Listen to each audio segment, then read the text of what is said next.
మరిన్ని interesting movie updates ని ఇప్పుడు బ్రీఫ్ గా చూద్దాం. Power star Pawan Kalyan movie Ustaad Bhagat Singh shooting schedule పూర్తయింది. మొదటి షెడ్యూల్ 8 రోజుల్లో పూర్తయితే రెండో షెడ్యూల్ 6 రోజుల్లో పూర్తయింది. ఇక కొత్త షెడ్యూల్ అక్టోబర్ చివరి వారంలో మొదలవచ్చుట. మంచు విష్ణు భారీ బడ్జెట్ తో ప్లాన్ చేసిన మూవీ భక్త కన్నప్ప. ఇందులో Malayalam star Mohan Lal guest role వేయబోతున్నాడు. ఆల్రెడీ ఇదే మూవీలో శివుడి పాత్రలో గెస్ట్ గా ప్రభాస్ కనిపించడం కూడా కన్ఫర్మ్ అయింది. జవాన్ మూవీ వరల్డ్ వైడ్ గా 1043 కోట్లు రాబట్టింది. ఇక హిందీలో 584 కోట్ల వసూళ్లతో నంబర్ 1 గా నిలిచింది. గదర్ 2 పేరుతో ఉన్న రికార్డుని జవాన్ మూవీ వసూళ్లు బ్రేక్ చేశాయి. నేచురల్ స్టార్ నాని మరోసారి కాంబినేషన్ రిపీట్ చేయబోతున్నాడు. ప్రియాంక అరుల్ మోహన్ తో మరోసారి జోడీ కడుతున్నాడు. గ్యాంగ్ లీడర్ తర్వాత ఈ కాంబో వివేక్ ఆత్రేయ మేకింగ్ లో నాని చేసే తన 31వ మూవీతో రిపీట్ కానుంది. ప్రశాంత్ వర్మ మేకింగ్ లో తెరకెక్కుతున్న సినిమా హనుమాన్. ఈ మూవీ జనవరి 12న రిలీజ్ కానుంది. అయితే విడుదల తేదీ మారిందని ప్రచారం పెరగడంతో అలాంటిదేం లేదని క్లారిటీ ఇచ్చింది film team. Bollywood heroine Janhvi Kapoor Hyderabad లో flat తీసుకుందట.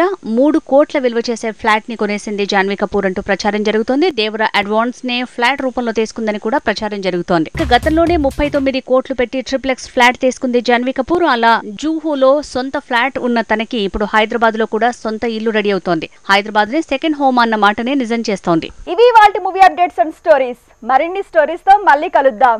Keep watching HM TV.